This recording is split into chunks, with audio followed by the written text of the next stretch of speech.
جوڑے آسمانوں پہ بننے کا صرف ایشو نہیں ہے، بلکہ سب کچھ ہی آسمانوں پہ ہی ہو رہا ہے. تقدیر کے اندر تو اللہ تعالیٰ نے اپنے ڈیوائن وزڈم سے چیزیں لکھ دی ہوئی ہیں. البتہ ظاہر ہے کہ اس کی ایگزیکیوشن دنیا میں ہوتی ہے، لیکن اس کا یہ مطلب نہیں ہے کہ آپ نے جو ہے وہ دنیاوی طور پہ نہیں چیزوں کو دیکھنا. لوگ جو ہے وہ شادی کے اوپر استخارے بھی کرواتے پھر رہے ہوتے ہیں. استخارہ تو بالکل اینڈ والی چیز ہے. استخارہ تو اللہ سے مشورہ ہے، بندوں سے بھی مشورہ کرنا ہے. نبی علیہ السلام نبی ہو کے صحابہ سے مشورہ کرتے تھے، استخارے پہ نہیں سب کچھ چیزوں کو چھوڑ دیا ہوا تھا. دنیاوی طور پہ آپ نے رشتہ کرتے وقت دیکھنا ہے کہ معاملات کیسے ہیں. وہ مسلم شریف میں 4 چیزیں بتائی گئی ہیں کہ عورت سے 4 وجہ کی وجہ سے لوگ شادی کرتے ہیں: اس کی خوبصورتی کی وجہ سے، اس کی مال کی وجہ سے، اس کی حسب و نسب کی وجہ سے، اس کی دینداری کی وجہ سے. پھر آپ نے فرمایا کہ اللہ کے بندو دینداری کو دیکھا کرو. ٹھیک ہو گیا؟ تو ان چیزوں کو دیکھنا چاہیے.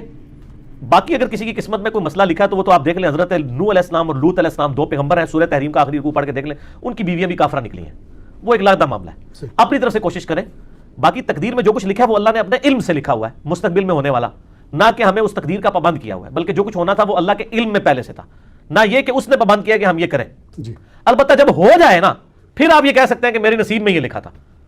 ایک بندہ پیپر دینے کے لیے اسکول ہی نہیں جاتا اور فیل ہو جاتا ہے، پھر کہ جی میری قسمت میں ہی لکھا تھا. وہ تو خود ہی نہیں گیا، خالی پیپر دیا ہے، فیل آیا ہے. ٹھیک ہے، تو قسمت میں یہ لکھا تھا کہ اگر خالی پیپر دے گا تو فیل ہی ہوئے گا، اور اگر پریائے دے گا تو پاس ہو جائے گا. یہ بھی لکھا سی قسمت تو اسی وہ اڈاپٹ کر لیا. ٹھیک ہو گیا.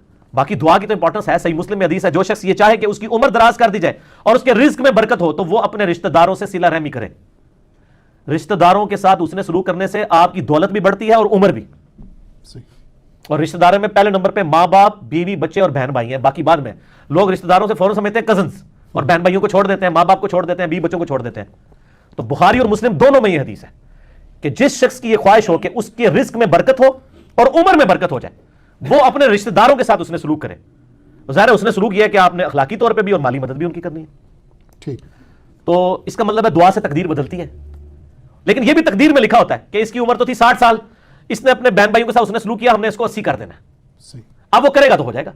اب دنیا میں اگر کوئی شخص بسم اللہ پڑھ کے ساکٹ میں 2 انگلیاں دے دے گا تو انشاءاللہ تعالیٰ وہ مر جائے گا.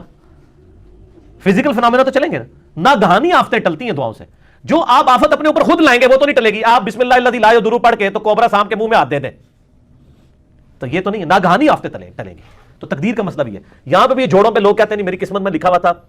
ہاں جو ہو جائے اس کے بعد آپ کہہ سکتے ہیں. جس طرح بخاری مسلم میں آتے آدم علیہ السلام نے کہا کہ میری قسمت میں یہ لکھا تھا، تو ظاہر ہے پھر واقعی لکھا ہوا تھا. ایک بندے نے بھی غلط کام کیا نہیں اور کہ جی میری قسمت میں لکھا ہے کہ میں کرنا ہے.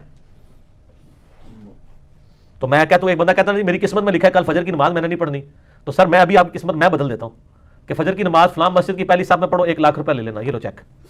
دنیا کے سارے شیطان مل کے تجھ سے ایک فجر نہیں چھڑوا سکیں گے. تو تیری قسمت اینڈ بدلی نا. ٹھیک ہے. اور تقدیر کے اوپر مسئلہ نمبر 104 ABC 3 میرے لیکچر ہے، میں نے ڈیٹیل کے ساتھ اس میں بتایا کہ بدقسمتی انسان خود کماتا ہے. اور سورہ طٰہٰ کے اندر بھی ایک آیت آتی ہے. اب یہ کریٹیکل ٹاپک ہے تو میں وہ آیت چاہ رہا ہوں یہاں پہ کوٹ کر دوں. بالکل اینڈ کے اوپر جاتی ہے. اللہ نے فرمایا بدبخت کون ہوتا ہے؟ وہ ہوتا ہے جو اپنی بدبختی خود کماتا ہے. سورہ طٰہٰ کی آیت نمبر ہے 123. یہ اب انگریزی عربی میں بعض کا میں 2 کو 3 پڑھ جاتا ہوں، وہ اس طرح جڑا ہوا لکھا ہوتا ہے چھوٹا سا.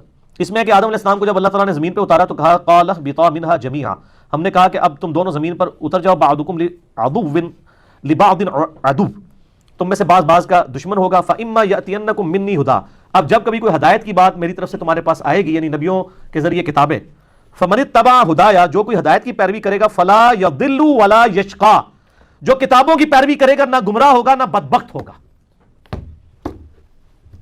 قرآن کی پیروی کرنے والا بدبخت نہیں ہوتا. سبحان اللہ.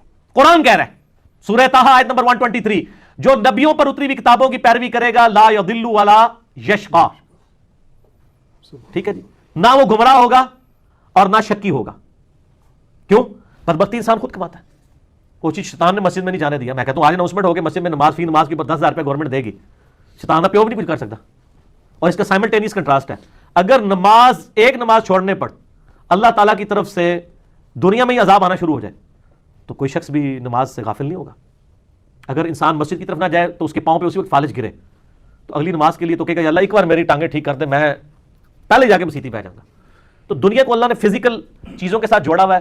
آخرت چونکہ ادھار ہے، چھپی ہوئی ہے، اس لیے انسان جو ہے اس معاملے میں سستی کر جاتا ہے.